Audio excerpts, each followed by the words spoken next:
أعوذ بالله من الشيطان الرجيم. بسم الله الرحمن الرحيم. الحمد لله رب العالمين، بارئ الخلائق أجمعين، باعث الأنبياء والمرسلين، ثم الصلاة والسلام على خير خلقه العبد المؤيد والرسول المسدد، حبيب إله العالمين أبي القاسم محمد،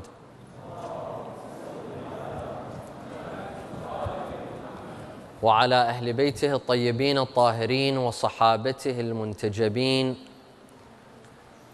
قال الله تعالى في كتابه الكريم: بسم الله الرحمن الرحيم: ونفس وما سواها فألهمها فجورها وتقواها، قد أفلح من زكاها وقد خاب من دساها. صدق الله العلي العظيم.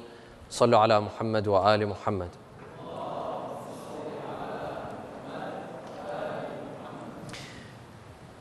We human beings are three-dimensional.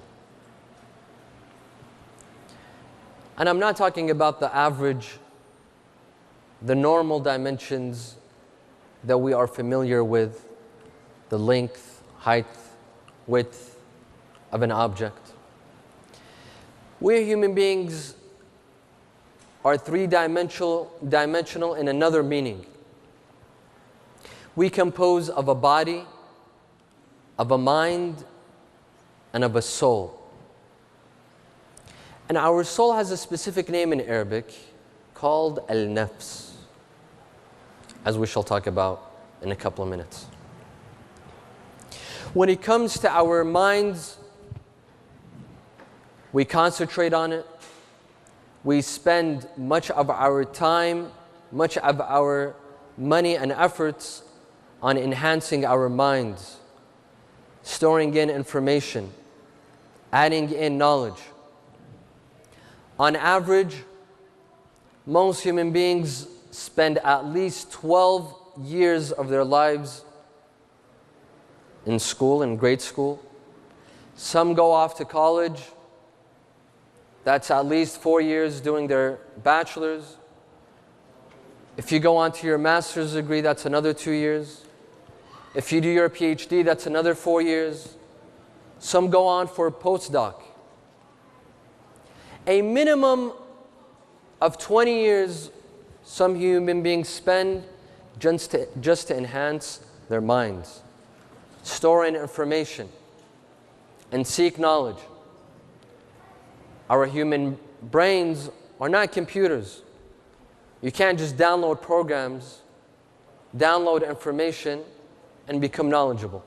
We wish that it was that easy, but it wasn't.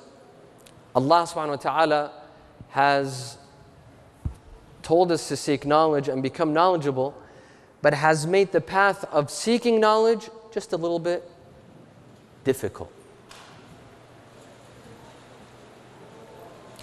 There are institutions, agencies sponsored by the government to enhance people's minds and increase people's knowledge. Those that are knowledgeable are respected. The uneducated are looked down upon, all for the sake of the mind, because we worry about that dimension.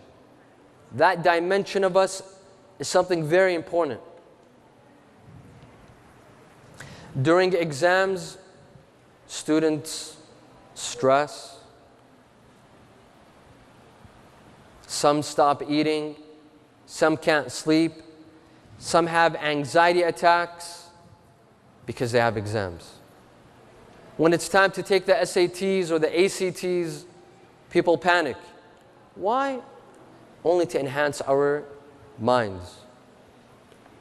There are schools that are very competitive and people would like to get into, including the Ivy Leagues. Some people aim their whole lives just to get into these Ivy Leagues. What's so important about Ivy Leagues? Because they'll probably give you information that you can't find anywhere else, only to enhance your minds. Sallu ala Muhammad wa ala Muhammad. This is the first dimension. The second dimension that we concentrate on is our bodies. How much of our money and our time goes to food? 50% of the population in the United States of America is not overweight, it's obese. Obesity is more than just being overweight. It's not being fat, it's being really, really fat. Obesity creates all kinds of diseases and illnesses, but some people don't care. As long as the body is feeling good, they'll eat and they'll spend millions of dollars. If there's one industry that does not go out of business, and you'll be assured that you'll always be making money, it's the food industry. And it's the restaurant industry. Because people like to eat. People care about their bodies and how their bodies feel. How many people go to the gym and work out and spend endless hours at the gym? Some people go at least 7 hours a week to the gym. There's nothing wrong with it. Go to the gym, work out, have the biggest biceps in the city. This is something encouraged in Islam, to exercise and work out. But the point is, why do people go and work out? Why do people go to the gym? To enhance their bodies, so that their bodies look good. They're pleasant to the eyes. When people see them, they don't have to close their eyes or turn around. They'll enjoy what they see. How much do we spend on clothing? There are some people that refuse to wear anything that's not a brand name. If it's not a brand name, it doesn't go on their body. And in essence, clothing make our bodies look good. When you spend on clothing, you want to look good. I mentioned this a couple of days ago somewhere else, that one sister once informed me that she owns 100 pairs of shoes. 100 pairs of shoes. For some, this is something normal. Perhaps 100 is not too much. This all goes back to the body. And there's another phenomenon that has become very prevalent in the past couple of decades, and this phenomenon is called plastic surgery, cosmetic surgery. The cosmetic surgery industry is a billion-dollar or billions of dollars of an industry. People spend thousands of dollars on cosmetic surgery. And I was reading a report on one of the TV channels that cosmetic surgeries can sometimes become addictive. You perform a surgery you don't like, you go back in and you perform another surgery and a third surgery. You perform a surgery to your nose, you make it thinner or whatever, straight. You don't like it, you're going to go back and have another surgery, and a third, and a fourth, and a fifth, and before you know it, you're Michael Jackson.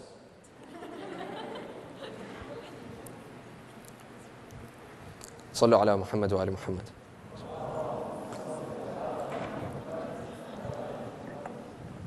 And I remember I was watching this show, and they showed this 70-year-old lady. They even mentioned her age.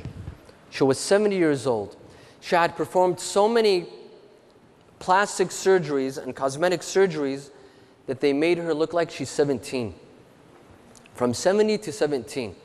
She was still ugly, but she looked 17. And she was talking about how much money she had spent and how many times she'd had surgery and how much painkillers she has to take. Because all these surgeries, they affect your body and they can be very painful. But she doesn't care, because from 70, all of a sudden she turned into 17. But my question was that when the angel of death comes, what is she going to tell him? I'm 17? She can fix her outer organs and outer appearance, but her inner organs, they're still going to be 7 years old. And sooner or later, those organs will die. Thus, we spend a lot on our bodies. and Allah on our minds. These are two dimensions that we care for, we worry about, we put a lot of our efforts, time, energy, and wealth to enhance these two dimensions. But there's one dimension that's neglected. One dimension that's completely forgotten. And that dimension is called Al-Nafs. And this is probably the most important dimension in our lives. This is the most important dimension that we have, the Nafs. We go on for years with an untamed, undisciplined Nafs.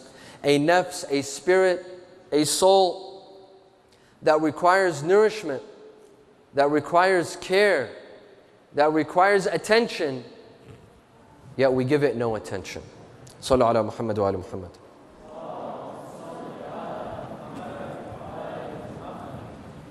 These three dimensions that we have, the body, the mind, and the soul, they have various functions and they serve different purposes. For example, the body, the human body, is only a vehicle. It's like a car. It makes no decisions. It doesn't tell you what to do. You tell it what to do. When you get in your car, the car doesn't make any decisions. You take your car wherever you want. The car doesn't take you, even though we think it's the other way around. You're the one driving. The body is the same exact way. It serves as a vehicle. As for the mind, Allah subhanahu wa ta'ala gave us a mind to distinguish between what is good and what is bad, what is right and what is evil. The mind is the place for all logical and rational thoughts. And it helps us to decide what is best for us. As for the nafs, the soul, it's the place for all human emotions. Love, hate, jealousy, animosity, envy, ambition, lust. It's all in the nafs. But who makes the decisions? The body is the vehicle. Who runs the body? Is it the mind or the soul? We believe that it's the soul that runs the body. The mind tells the soul what to do. It offers advice. It gives it counsel. It tells it, well, you should take this road. If you would like to go to heaven, seek this road. Seek this path. But at the end of the day, it's up to the nafs to decide whether it likes to listen to the mind or not. And sometimes there's an eternal struggle between the mind and the nafs. The mind tells the body to fast during Ramadan. The nafs says no. It's too long. The day is too long. It's 17 hours or 16 hours. The body cannot withstand such fasting. The mind keeps on insisting, but the nafs says no. The nafs, the mind says abstain from haram food. The nafs says eat away. Don't listen. There's an eternal struggle. Sometimes the mind wins, sometimes the nafs wins. It depends on that human being. If you've developed a stronger mind that allows you to defeat the nafs, the mind will always be the victor and the nafs will be defeated. But sometimes it's the other way around. The nafs comes out victorious. And when the nafs defeats the mind, it's not that the mind will go and rest. No. The nafs is like a vampire. What do vampires do? I'm sure you've seen a lot of vampire movies and a lot of vampire series. What do vampires do? Do they just kill? They don't just kill. They turn another person into a what? Into a vampire. When the nafs over defeats the mind, it doesn't just kill the mind, but it gets the mind to work for the nafs. the mind becomes a culprit.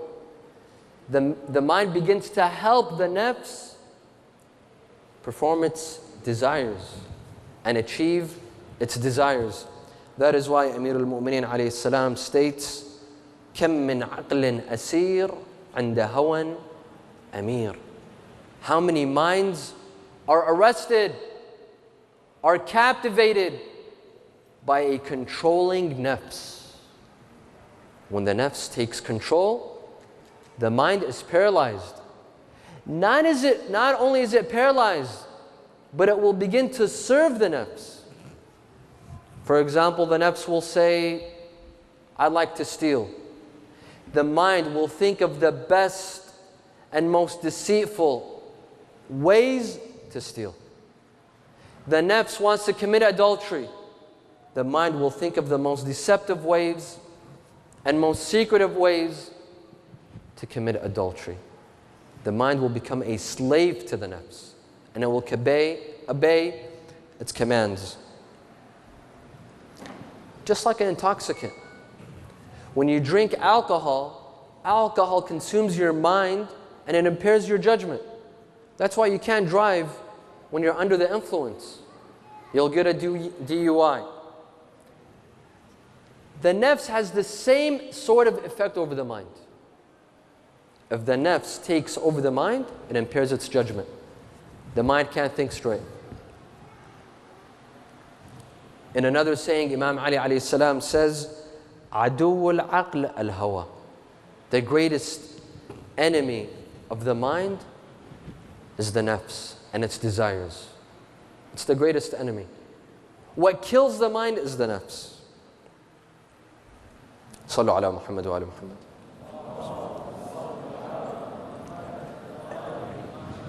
The Quran states that the best road to paradise and the road to happiness and the road to stability in your life, bringing joy and pleasure in your life, is by controlling your nafs. Putting that nafs on a leash and not allowing the nafs to put you on a leash. There's some people that control their nafs, and others, their nafs controls them. The Quran says you put your nafs under control and you will reach paradise. وَأَمَّا مَنْ خَافَ مَقَامَ رَبِّهِ وَنَهَى النَّفْسَ عَنِ الْهَوَى فَإِنَّ الْجَنَّةَ هِيَ الْمَأْوَى. He who fears Allah and restrains his nafs, he shall be in paradise. That's the road to paradise. He who restrains his nafs. وَنَفْسٍ وَمَا سَوَّاهَا فَأَلْهَمَهَا فُجُورَهَا وَتَقْوَاهَا قَدْ أَفْلَحَ مَنْ زَكَّاهَا وَقَدْ خَابَ مَنْ دَسَّاهَا. He who controls his nafs wins. At the end of the day, he will defeat. And he who lets his nafs run wild, untamed, undisciplined, he will lose. And my dear friends, if the nafs is not disciplined, no matter how much you work on your mind, the first dimension, no matter how much you work on your body, the second dimension, it won't help. Even if you're the biggest scholar and the most knowledgeable scholar, but if your nafs is undisciplined, it won't help you. That knowledge won't help you. That knowledge won't get you anywhere. There was a well-known scholar among Bani Israel. His name was Bal'am ibn Ba'ura. Bal'am ibn Ba'ura was a well-known scholar and a pious man from Bani Israel. If people had a wish, they would come to him and ask him to pray to Allah, and Allah would answer. Allah would answer his dua. This is how pious he was. Bal'am ibn Ba'ura even had Ismullah al-A'zam, Allah's greatest name, who only prophets and imams have. And he who has Ismullah al-A'zam, Allah's greatest name, can perform all kinds of miracles. Any kind of miracle. Bal'am ibn Ba'ura was very knowledgeable, yet he didn't work on his nafs. He was bribed, in a very long story, he was bribed by a king, by an emperor. He gave in and he lost. His knowledge was no good for him because his nafs was untamed. In Islamic history, we have another figure by the name of Al-Shalmaghani, who lived during the lesser occultation of Imam al-Mahdi. Imam al-Mahdi has two occultations. He went into disappearance twice. One is called Al-Ghaybat al-Sughra, and the other called as Al-Ghaybat al-Kubra, which we are living now. In Al-Ghaybat al-Sughra, which lasted for about 65 years, Imam al-Mahdi had 4 representatives.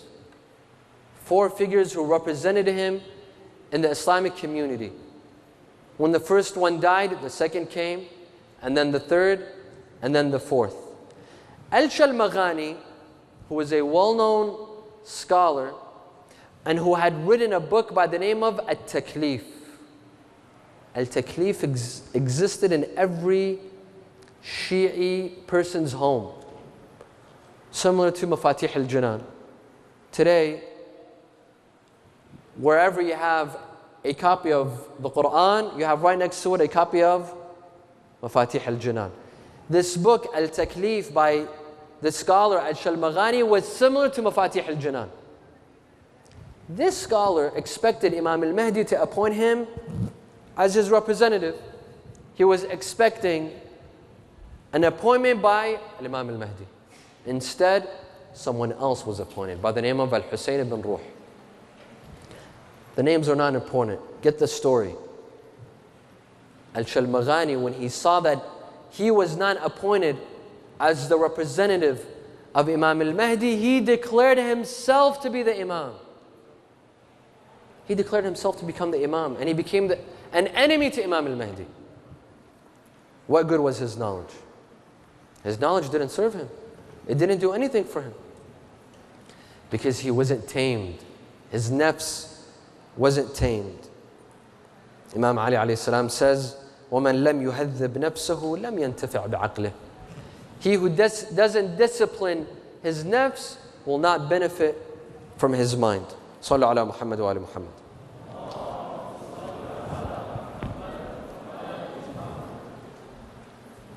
We human beings might not have an outer enemy. Some have an outer enemy, some don't. But if you don't have an outer enemy, be sure that you have an inner enemy. And if fighting an outer enemy will take you a couple of years, fighting your inner enemy will take a whole lifetime. And this inner enemy is defined by Rasulullah, is introduced by Rasulullah when he said, أَعْدَى عَدُوَّكِ نَفْسُكَ الَّتِي بَيْنَ جَنْبِكَ. That your greatest enemy is not an outer enemy. It's not an enemy that wants to kill you, that wants to fight you, that wants to bomb you. But it's an enemy from within. An enemy that wants to destroy you, not physically, but spiritually. An enemy that cares less where you go and what country you live in and how much you make as a living. But this enemy wants to drag you towards hellfire. And this enemy is called Al-Nafs, our soul and our spirit. That is why we have a hadith that say, judge your nafs. Judge it. Question it. Is it good? Is it bad? Judge your emotions. The emotions that you have. And when we obey our emotions, is it good? Is it bad? Some hadith say, always be suspicious of your nafs. Don't say that I have a good nafs, that I'm a good person, and my end result is in a good place. A mu'min should always be suspicious of his nafs. Should always say, no, I shouldn't let my nafs act the way it wants, but the way my mind wants.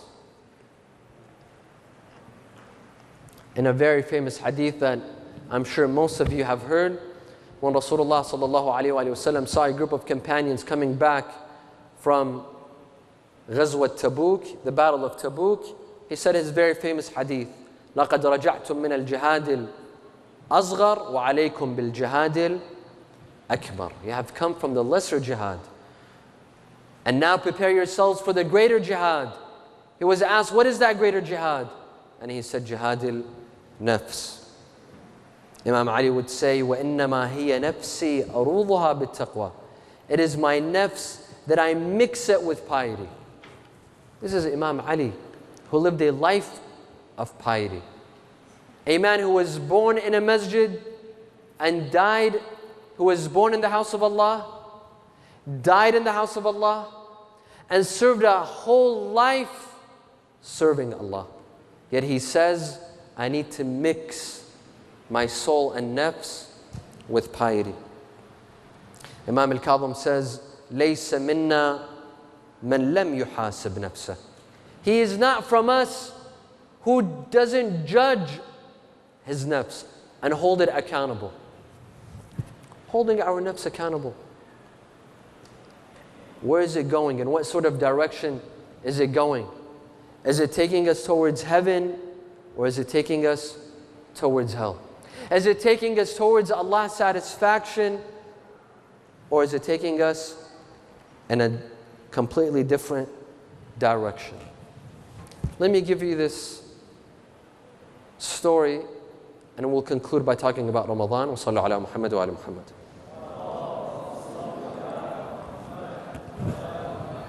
An example of a person who had his nafs under a leash, under control, under surveillance. There was a scholar in Iran, in the city of Qom, called Al-Mirza Al-Qummi. He was the top marja' of his time, and a very influential figure, not just in Iran, but in the Shi'i world. Everyone in the Shi'i world followed him.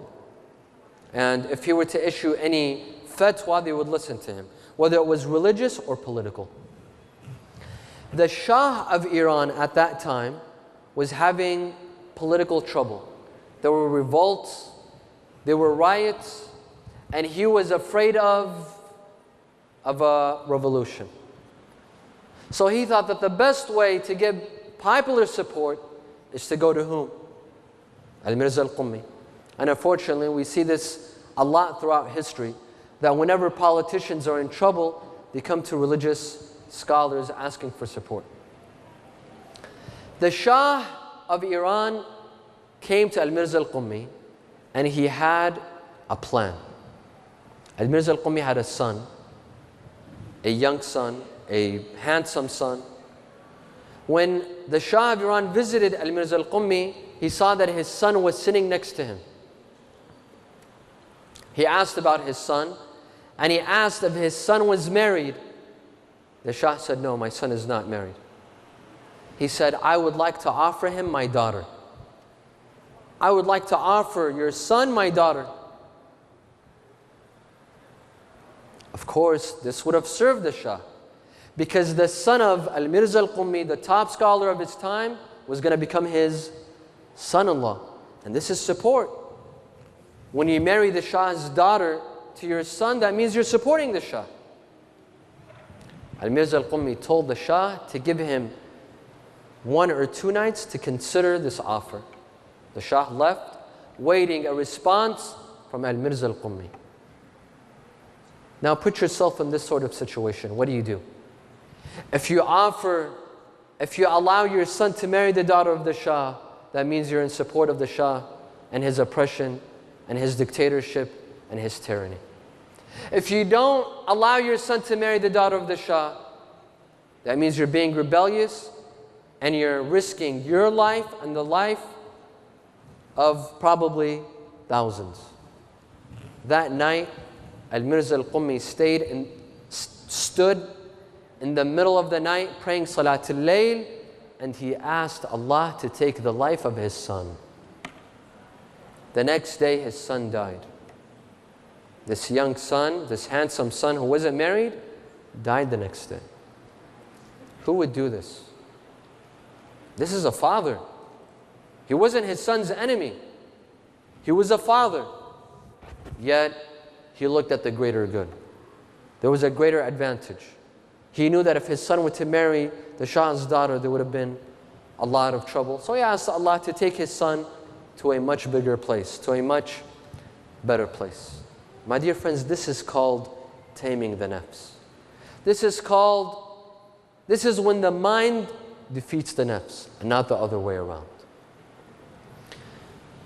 The whole purpose of the month of Ramadan, my dear friends, is to come to a month and not worry about the first dimension, which is the mind, nor the second dimension, which is the body, but this third dimension, the nafs. Ramadan is all about the nafs. It's about disciplining it. It's about taming it. It's about nourishing it. You know, it's funny that people, when their body feels hungry, they'll immediately nourish it. They'll eat. They'll eat more than the body even needs and requires. But we keep our nafs and our soul unnourished. We'll keep it in starvation for decades and years.